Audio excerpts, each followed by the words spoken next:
This 5-minute solution will show you how to fix iPhone sent emails not showing on Mail app. If your sent mails missing in your sent mailbox, follow these simple steps to fix this problem. So the first solution is go to your iPhone settings, scroll down and tap on Mail, Accounts, and tap your Mail account. Make sure to enable Mail option here. If it's already enabled, then disable and again enable it and check the problem.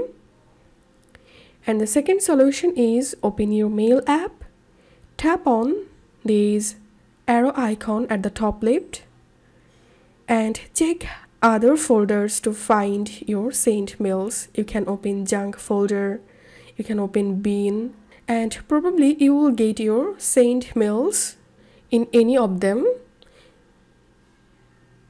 If you find this video helpful, don't forget to subscribe 5-minute solution. See you in the next video.